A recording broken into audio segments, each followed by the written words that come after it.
Graça e paz, meus amados irmãos. Eu quero agradecer a Deus pela sua vida, pela vida de sua família. Meu nome é Jonas. O meu canal aqui no YouTube é Verbo Inspirador. Quero dizer que vocês são muito bem-vindos a este canal. E hoje nós vamos estudar uma palavra que está lá em 2 Samuel, no capítulo 11, no capítulo 12. E antes de adentrarmos a este texto principal, eu gostaria que você abrisse a sua Bíblia, ou que você pelo menos ouvisse o que eu vou ler aqui na Epístola Universal de Tiago, no capítulo 1, a partir do verso 13.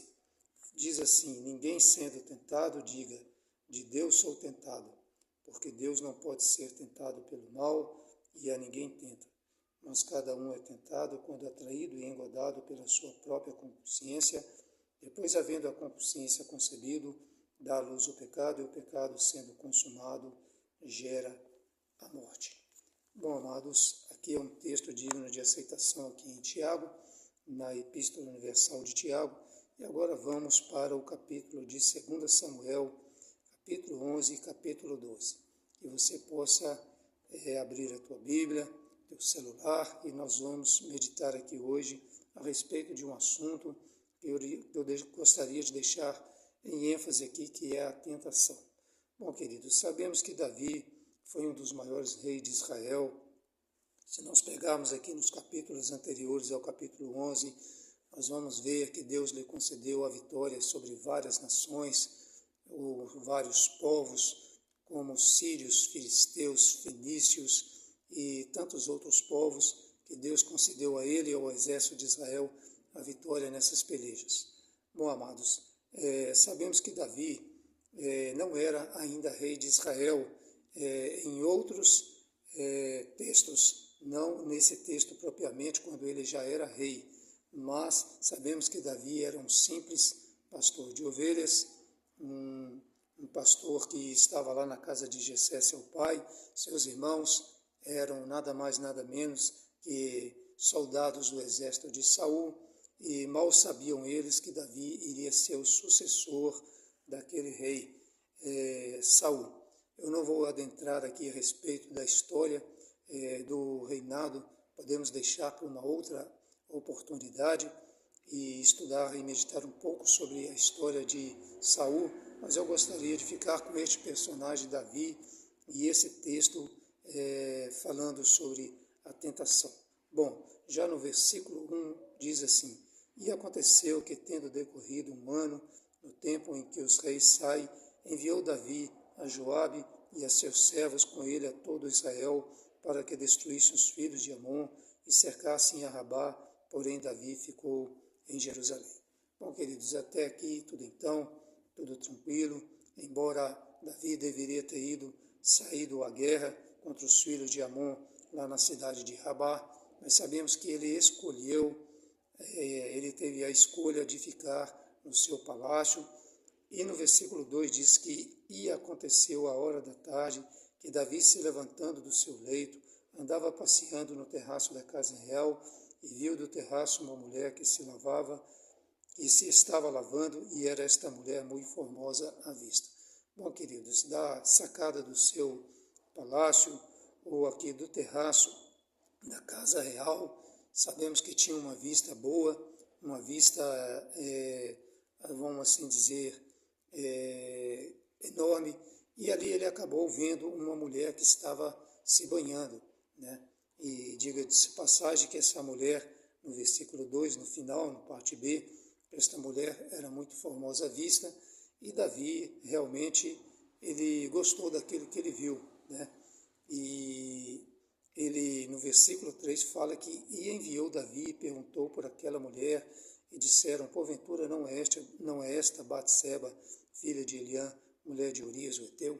Bom, queridos, então aqui Davi, aquela mulher, não só o corpo dela, mas aquela visão que Davi teve, aquilo despertou dentro dele uma certa curiosidade, ou por que não dizer, um certo desejo, né? E ele acaba perguntando a respeito daquela mulher. E os seus servos lhe responderam, no versículo 3, né? E disseram: porventura não é esta Batseba, filha de Eliã, mulher de Urias o Heteu? Então Davi, versículo 4, enviou mensageiros e a mandou trazer, e entrando ela a ele, se deitou com ela. Já ela se tinha purificado da sua imundícia, então voltou ela para a sua casa. Bom, queridos, aqui Davi realmente ele teve a oportunidade de não cometer aquele tipo de pecado, não cometer aquele tipo de pecado contra a palavra de Deus, contra os ensinamentos da palavra de Deus. Na lei diz que o homem não deveria tocar na mulher do seu próximo, e Davi quebrou aqui um princípio da palavra de Deus que não era não só para as pessoas, mas mesmo sendo ele um monarca, mesmo sendo ele um rei, ele estava sujeito à lei de Deus como qualquer outra pessoa. E fala aqui que ele teve a oportunidade, ou seja, Deus concedeu a ele a oportunidade de saber que aquela mulher era uma mulher casada, e justamente mulher de seu soldado que estava lá na cidade de Rabá, guerreando contra os filhos de Amon, que era Urias. E aí Davi, ele não respeitou e ele acabou chamando esta mulher, ele quebrou o princípio da obediência e se deitou com esta mulher. E aí, irmãos, nós vamos ver o que se segue então. Versículo 5, e a mulher concebeu e enviou sabê-lo a Davi e disse, pejada estou. Bom, queridos, há quem diga que o pecado, ele não está, que o crime não traz consequências, né? Ou que existe crime perfeito, vamos assim dizer.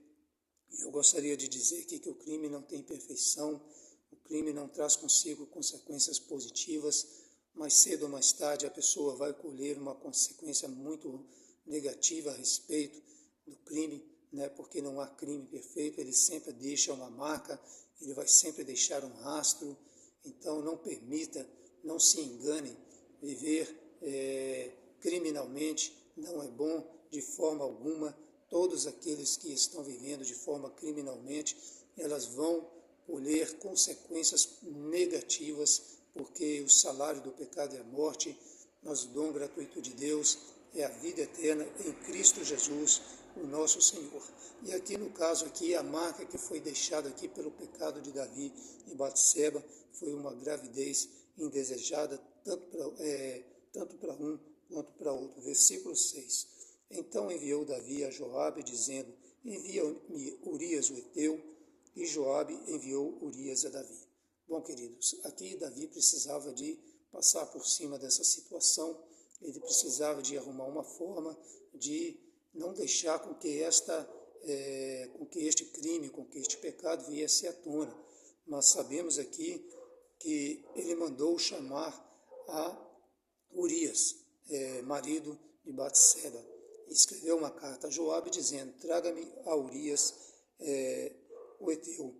E assim no versículo 8, fala que Urias deixou a guerra e veio até o rei Davi, e aqui o rei Davi começou a fazê-lo as perguntas tais que somente só para enrolá-lo ou para esperar o momento certo de dar uma cartada para o engodo, para o engano, para tentar fazer com que esta mentira viesse passar a fazer de Urias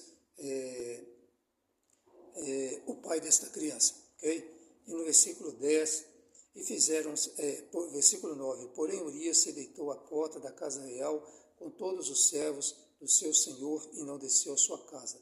Bom, queridos, aqui está falando de uma desobediência de Urias. Urias não obedeceu a Davi, porque no versículo 8 fala que Davi disse a Urias, desce à tua casa e lava os teus pés. E saindo Urias da casa real, logo saiu atrás dele iguarias do rei. Bom, queridos, sabemos que Davi tentou aqui preparar a cama, fazer com que a mentira se tornasse mais agradável. E fala aqui que logo saindo Urias, quando Davi mandou que ele descesse à sua casa para deitar com sua mulher, ou para descansar ali e deitar com sua mulher, Davi ele enviou presentes, dádivas, né? Ou seja, comidas, bebidas, para fazer com que aquela situação se tornasse aprazível, né?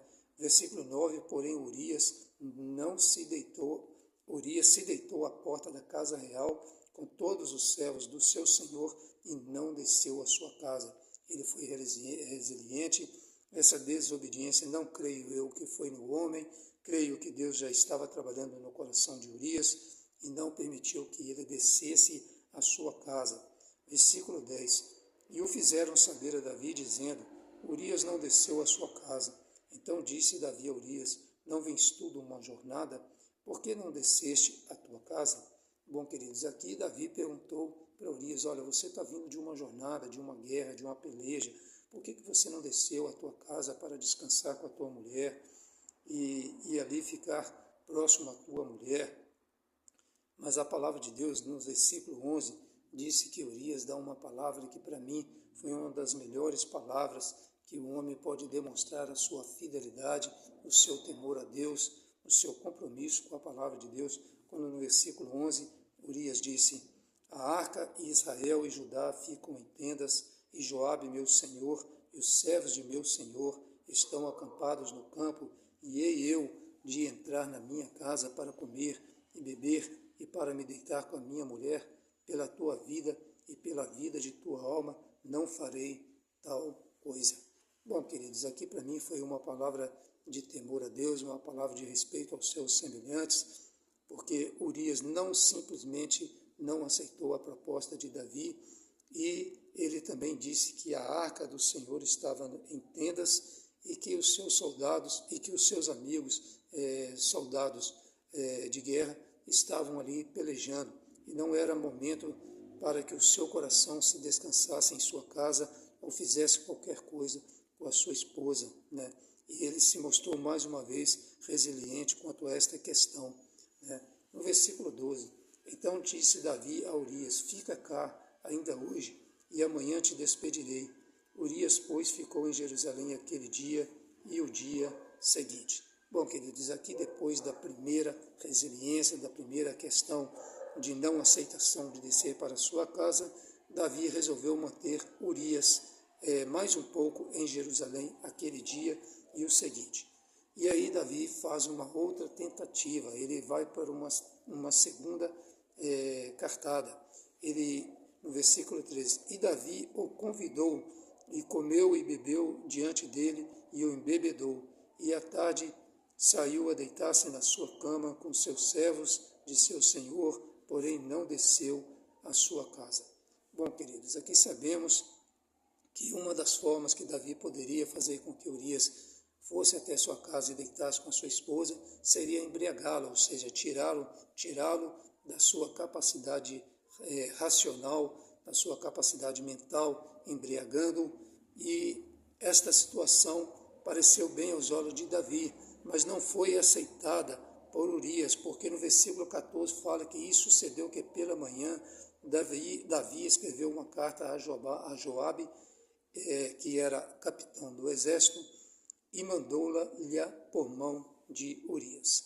Bom, amados, aqui nós sabemos que Davi, quando ele percebeu que não tinha jeito, que Urias não iria deitar com sua mulher, que ele não iria ir para sua casa e deitar-se com sua mulher, ele escreveu uma carta para Joabe, capitão do exército, e interessante aqui, queridos, que ele mandou esta carta pela própria mão de Urias, e Urias voltou novamente para a guerra, levando nas suas mãos nada mais, nada menos que a sua sentença de morte. Pensa comigo, queridos, eu acho que Urias aqui, ele foi uma pessoa que ele levou muito por uma situação ele pensou um pouco, porque, veja bem, toda guerra, ela tinha lá os seus mensageiros, né? Quando os mensageiros vinham das guerras, eles vinham trazendo notícias do que estava sucedendo no campo de batalha. E eu creio que Urias deve ter se perguntado, por que eu fui tirado da guerra em plena peleja para vir a Jerusalém e ser convidado pelo rei para almoçar com ele e para descer em minha casa para comer com a minha mulher e deitar-se com a minha mulher? Creio eu, amigos, que Urias não era um homem bobo, vamos se dizer, né? Mas ele era um homem esperto, e eu creio que Deus estava também trabalhando no coração dele. E Urias levou consigo esta carta para ser entregue a Joabe, capitão do exército, e escreveu na carta dizendo, escreveu na carta dizendo, ponde a Urias na frente da maior força da peleja e retirai-vos por detrás dele para que seja ferido e morra. Bom, queridos, aqui Davi comete uma situação ainda pior. É por isso que eu falo contigo, que o pecado ele é como uma bola de neve, ele vai tornando-se cada vez maior, ele vai tomando consequências piores e sempre uma mentira vai sendo exigida, outra mentira, e por isso não é bom que o pecado faça parte de nossa vida, porque o pecado ele é destrutivo, ele causa consequências destruidoras, não só a quem pratica, mas também àquela pessoa que está ao seu redor, né? Um exemplo que eu posso dar aqui é um exemplo de Acã, quando Josué era líder do exército de Israel. Depois que ele passou o Jordão, Josué lutou contra uma cidade chamada Jericó. E a Bíblia fala que Deus derrubou as muralhas da cidade de Jericó e deu ao povo de Israel a vitória sobre aquela nação. Eles entraram ali, aquela nação foi destruída, mas um homem chamado Acã, que era um soldado do exército de Israel, ele viu uma capa babilônica, ele viu alguns elementos de prata, de ouro, um ciclo, fala ali a respeito de uma cunha de ouro, né? Elementos que chamavam a atenção, que era de valor, e a Bíblia fala que ele não só pegou aquilo, ele não só furtou aquilo, mas ele escondeu debaixo de sua tenda. E a ordem era para que nada fosse tomado, que ninguém pegasse despojo algum daquela cidade, tudo era para ser destruído. E fala aqui que Acã acabou escondendo esses utensílios debaixo da sua tenda, e a Bíblia fala que Josué, quando foi guerrear contra a cidade de Ai, fala que ele mandou pouco soldados. A derrota do povo da nação de Israel, ou do povo de Israel contra a cidade de Ai, foi uma derrota horrível. O exército de Ai era muito inferior ao exército de Israel, mas eles saíram de lá foragidos, morreram bastante soldados, e tudo isso por causa de um homem, Acã, que desobedeceu às ordens do Senhor, que era não tocar em nada daquela cidade, não pegar despojo, e ele simplesmente desobedeceu, e a consequência é que ele foi apedrejado, sua família também levou a consequência, foi apedrejada. Era algo a respeito da lei, meus queridos, mas a lei, ela era obedecida, e para que houvesse mais responsabilidade, mais temor diante de Deus, né? Sabemos que a lei, ela é dura, ela era dura e ainda continua sendo dura, né? Mas essa lei que nós estamos vendo aqui, humanamente falando, essa lei que nós estamos vendo hoje, é uma lei que ela está favorecendo apenas alguns e desfavorecendo outros, né? Sabemos que não é uma lei segundo a lei de Deus, mas é uma lei segundo o homem. E a lei segundo o homem, infelizmente, ela acaba sendo uma lei que não é verdadeira, não é justa, né? Ela é injusta, ela não traz consigo a justiça, mas a injustiça, e ela favorece somente aqueles que estão emitindo essas leis, né? Ela não favorece a nação por direito. Então, vemos aqui que Urias levou a carta até Joabe, e aconteceu, versículo 16, e aconteceu, pois, que tendo Joabe observado bem a cidade, pôs a Urias no lugar onde sabia que havia homens valentes. Sabemos, queridos, que Joabe, capitão do exército, era um homem que tinha sabedoria, ele era um homem experiente em guerras, ele tinha capacidade de saber aonde que Urias poderia ser morto, e ele já colocou Urias no lugar certo para ser morto. Versículo 17, e saindo os homens da cidade, e pelejando com Joabe, caíram alguns do povo e dos servos de Davi, e morreu também Urias o heteu. Então, meus queridos, aqui o assassinato, ou a morte de Urias realmente aconteceu, e aqui estava agora não só um adultério, mas um assassinato nas costas do rei Davi. Ok, queridos? Bom, e aí no versículo 18, até o versículo lá 24, Joabe explica a Davi o sucesso de toda aquela situação, daquela peleja da morte de Urias. Versículo 25, versículo 26 fala aqui, e ouvindo, pois, a mulher de Urias, que Urias, seu marido, era morto, lamentou a seu senhor. Não posso falar aqui a respeito da profundidade deste luto, mas sabemos que essa mulher ficou sabendo que Urias, seu esposo, era morto em combate, e agora ela simplesmente lamentou o seu senhor. No versículo 27, que ela mostrou-se aqui, e passando o nojo, né? Ela cumpriu ali os dias de luto. Aí Davi toma uma atitude, Davi a recolheu em sua casa, e lhe foi por mulher, e ela lhe deu um filho. E porém, esta coisa que Davi fez pareceu mal aos olhos do Senhor. Bom, queridos, então essa mulher lamentou a morte de seu marido, depois ela entrou em luto, e logo depois que passou o luto, ela foi chamada, e ela foi tomada como esposa por Davi, né? E a Bíblia diz que o que fez Davi, pareceu mal aos olhos do Senhor. Ou seja, isso não iria passar em branco diante dos olhos do Senhor. E no versículo 12, Natã, o profeta, ele repreende a Davi com a seguinte história. E o Senhor enviou Natã a Davi. E entrando ele a Davi, disse-lhe, havia numa cidade 2 homens, um rico e outro pobre. O rico tinha muitíssimas ovelhas e vacas. Aqui nós pegamos, o rico era Davi e o pobre era Urias.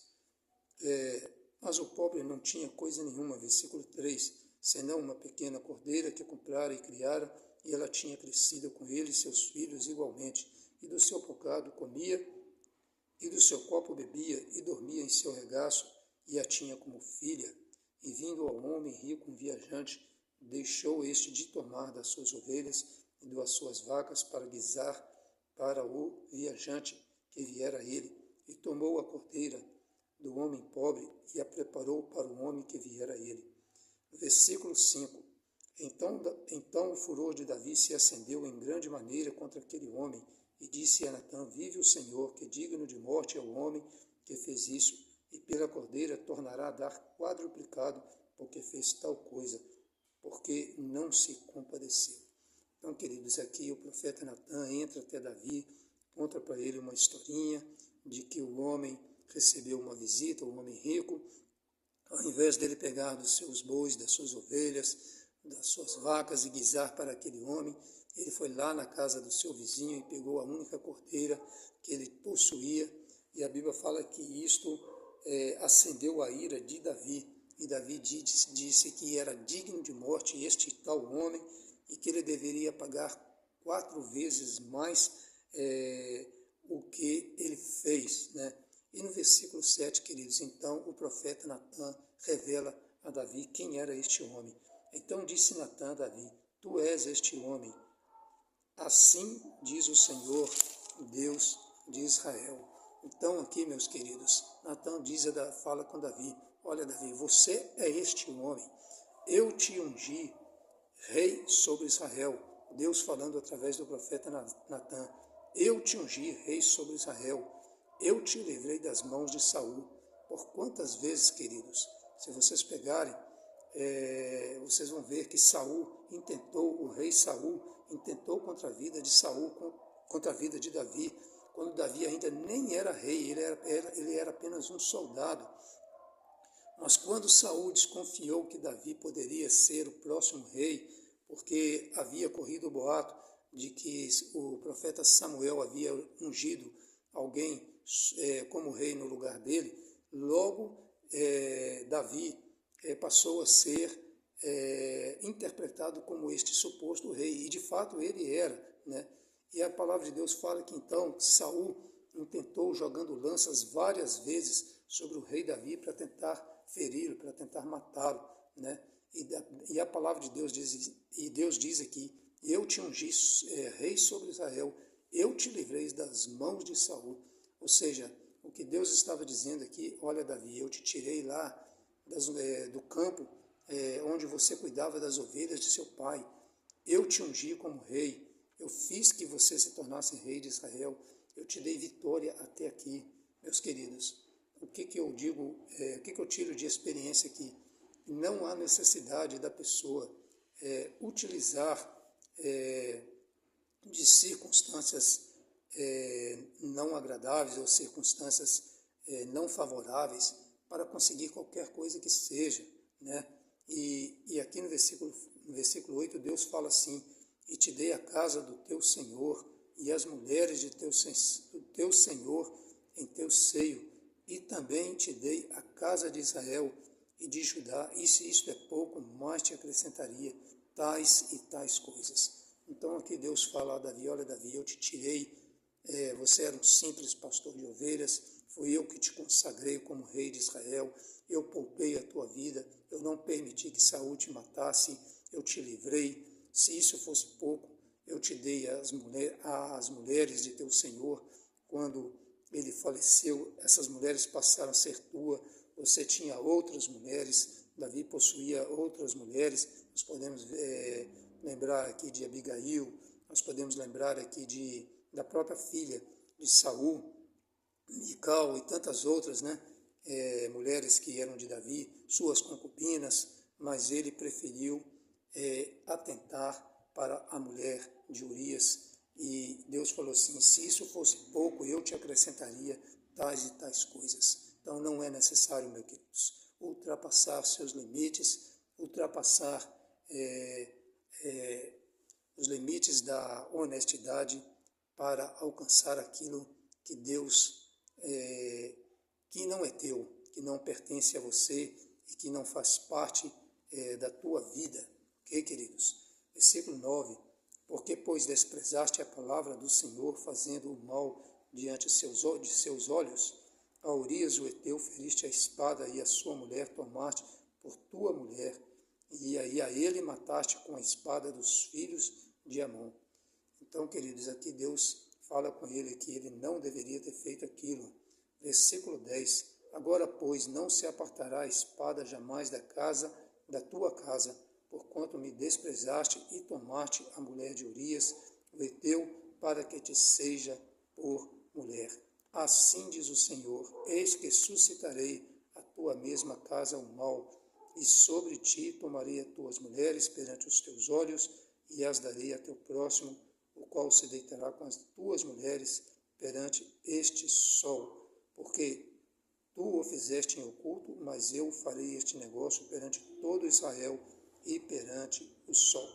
Então disse Davi a Natã: pequei contra o Senhor. E disse Natã a Davi: também o Senhor traspassou o teu pecado, não morrerás. Todavia, porquanto com este efeito deste lugar sobremaneira a que os inimigos do Senhor blasfemem, também o filho que te nasceu certamente morrerá. Então, queridos, Deus não tirou a vida de Davi, porque Davi ele demonstrou um arrependimento. Nós podemos ver lá no Salmo 51, depois vocês podem ver lá, sobre o arrependimento que Davi teve, né? Foi um arrependimento sincero e verdadeiro, mas Deus teve que tratar com Davi e dizer que a espada não se apartaria da sua casa e que o mal que ele fez com aquela mulher seria feito com as suas esposas, né? Este mal seria feito com as suas próprias esposas, e o que ele fez em oculto seria mostrado a toda a nação, né? E sabemos que Davi colheu essas consequências. Se você continuar aqui o livro do profeta Samuel, 2 Samuel, você vai ver a quantidade de coisas negativas que o pecado de Davi trouxe para a sua vida. Então fala que o profeta Natã foi para a sua casa, e o Senhor feriu a criança, e a mulher de Urias, que a mulher de Urias as dera a Davi, e adoeceu gravemente. Bom, queridos, aqui Deus cumpre a sua palavra. A primeira coisa que ele faz é ferir esta criança adoeceu. E do versículo 17 até o versículo aqui 18 mesmo, fala que Davi, ele jejuou, ele orou, ele rasgou suas vestes, ele se humilhou na presença do Senhor, ele lamentou a Deus essa situação, ele buscou a Deus realmente, pediu pela vida da criança, mas acontece aqui que ele, versículo 19, viu, porém, Davi que seus servos falavam baixo, e entendeu Davi que a criança era morta, pelo que disse Davi a seus servos, é morta a criança? E eles disseram, é morta. Então, queridos, aqui Davi, depois de jejuar, se lamentar, orar, se humilhar perante Deus, nada resolveu, porque a criança de fato morreu, esta criança morreu. No versículo 10, um acontecimento estranho aqui, engraçado, mas que Davi, ele faz, né? Ele toma uma atitude aqui. Então Davi se levantou da terra e se lavou e se ungiu e mudou de vestidos e entrou na casa do Senhor e o adorou. Então veio à sua casa e pediu pão, e lhe puseram pão e comeu. E disseram-lhe seus servos, que é isto que fizeste? Pela criança viva jejuaste e choraste, porém depois que morreu a criança te levantaste e comeste pão? E disse Davi, né? E disse ele, vivendo ainda a criança, jejuei e chorei, porque dizia, quem sabe se o Senhor se compadecerá de mim e viva a criança? Porém agora que é morta, por que jejuaria eu agora? Poderia eu fazê-la mais voltar? Eu irei a ela, porém ela não voltará para mim. Então Davi aqui ele toma esta atitude, ele come, ele bebe, ele toma banho, ele se lava, ele se recompõe, e ele diz que por mais que ele fizesse tudo novamente, a criança não poderia voltar até ele, como de fato ela não voltaria.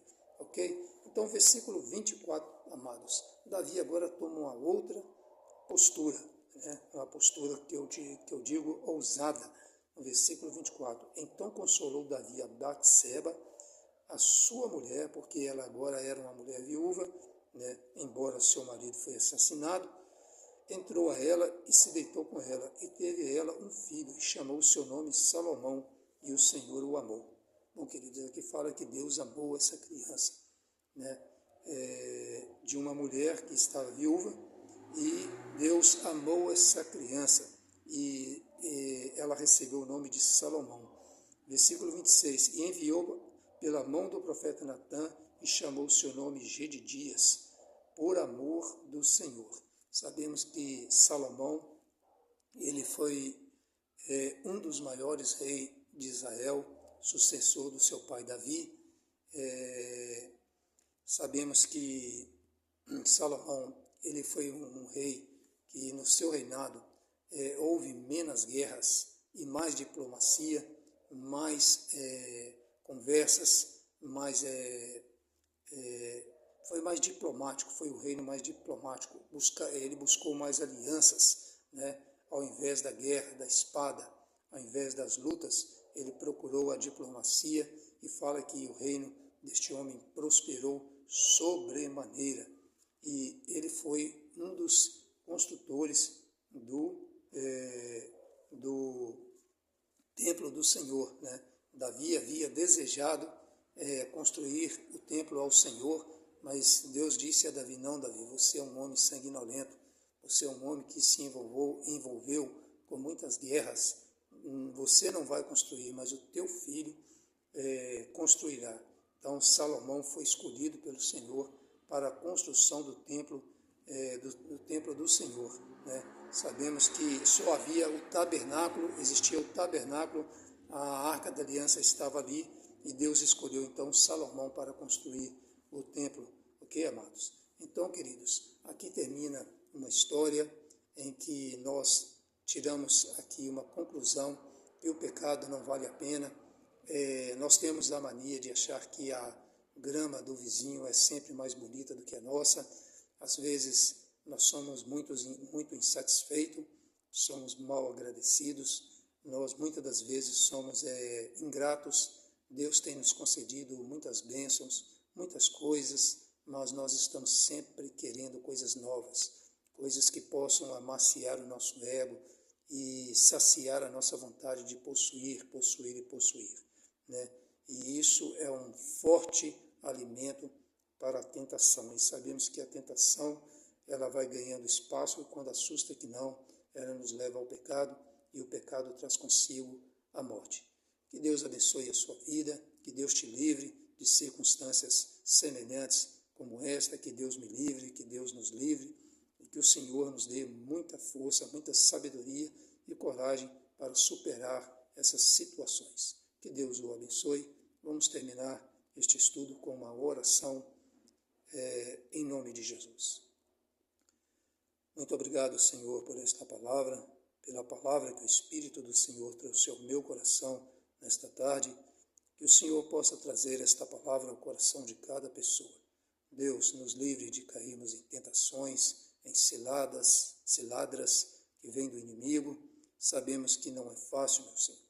Sabemos que até o próprio Senhor Jesus foi tentado a cair.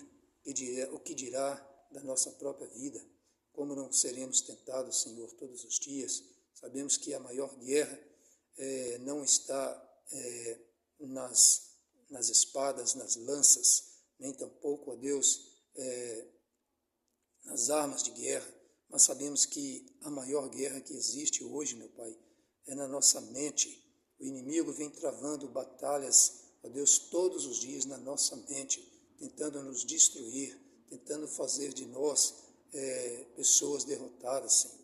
Mas está repreendido, em nome de Jesus Cristo, está repreendido toda força contrária do inimigo e toda seta inflamada do maligno. Conceda-nos, ó Deus, as armas do Espírito, e uma delas, ó Deus, é o escudo da fé, com o qual poderemos apagar todos os dardos inflamados do maligno. Que o Senhor abençoe cada pessoa, cada família que esteve comigo aqui nesta tarde, meditando nestas sagradas Escrituras. Muito obrigado, eu assim te agradeço, Pai, e oro em nome de Jesus. Amém. Que Deus abençoe, queridos, sua vida, a vida de sua família. Que Deus derrame bênçãos sobre toda a sua casa e restaure e transforme a cada dia a vida de vocês, ok? Que Deus abençoe, um forte abraço e uma ótima tarde para todos vocês.